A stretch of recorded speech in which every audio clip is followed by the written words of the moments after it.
Morning बच्चों। आज हम इंग्लिश का पैराग्राफ 4 पढ़ेंगे। A girl with baskets. Paragraph 4 the children selling the basket से शुरू हो रही है और एंडिंग हो रही है दे हैड सीन। तो पैराग्राफ इस प्रकार है, करे कि the children selling baskets were sons and the daughters of these refugee. करे कि जो बच्चे टुकड़ियों को बेच रहे थे, जो बच्चे और बच्चियाँ टुकड़ियों को बेच रहे थे, वो किनके पुत्र थे?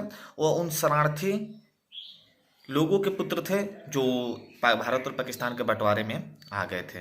तो द चिल्ड्रन सेलिंग बास्केट्स, जो बच्चे टुकड़ियों को बेच रहे थे, वे सन्स एंड डॉटर्स ऑफ, वे पुत्र और पुत्रियाँ किसके थे? दिज रिफ्यूजी, उन शरणार्थियों के थे। दे आर दियर पेरेंट्स, वे चाहे उनके क्या कहते हैं माता पिता या उनके रिश्तेदार और relatives gathered in the city, कहाँ इकट्ठा हो गए थे? एक शहर में, छोटे से शहर में इकट्ठा हो गए थे। Setting of the stalls, manufacturing simple articles, trying to make living in their markets already crowded.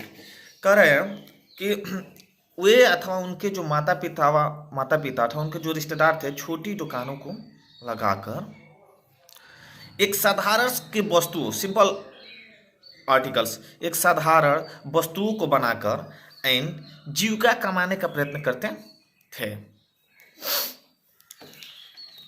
अगला लाइन है, they lived in the clothes and grass sets that line the streets. इसमें से आपको मीनिंग जो ना आएगा वो आप पूछ लीजिएगा। दे लिव्ड करे कि वे कपड़े या घास के छप्पर सब बनाकर गलियों तथा सड़कों के किनारे रहते थे। ध्यान से फिर से देखिए, करे कि the pigeons among the refugee had been, करे कि a comments little all their lips and the annual, करे फिर से देखिए, करे कि the pigeons among these refugee had been accustomed to little all their lives, for the annual income of the agriculture family does not on the average exceeds $100 a year. इसी line से करा कि इन शरणार्थियों में जो छोटे किसान थे, इन शरणार्थियों में जो छोटे किसान थे, वे जीवन भर थोड़े में अपना अपना जीवन निर्वाह करने में व्यस्त थे। कह रहे हैं कि क्योंकि एक एकोमिस्ट मतलब होता है, कहते हैं अभ्यस्त, ठीक है, अकस्टमर्ड मतलब अभ्यस्त होता है। कह रहे हैं कि वे जीवन भर थोड़े में अपना जीवन निर्वाह करने में अभ्यस्त थे, क्योंकि वे कृषक परिवार से थे और जो उनकी औसत वार्षिक आय थी जो $100 से अधिक नहीं थी। अगला लाइन है, the average on skills labour, वह अकुशल लेबर यानी मजदूर थे, मेक 30 सेंट्स ए डे या less than $2 a week.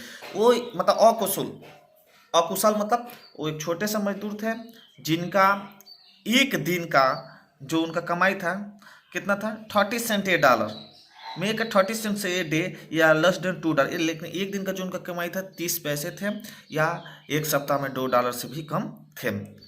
There is the 1 meal a day, उनका एक दिन का भोजन कैसा था? एन ओनियन, एक प्याज, ए पीस ऑफ ब्रेड, एक रोटी का टुकड़ा, a bowl of pulse with milk, एक कटोरा दाल दूध के साथ, perhaps a bit of a goat cheese, और थोड़ा सा बकरी का mutton. No tea, no coffee, no fats, no sweets, no meats, न चाय, न कॉफ़ी, न घी और ना ही कोई मिठाई या ना ही कोई मीट्स, यानी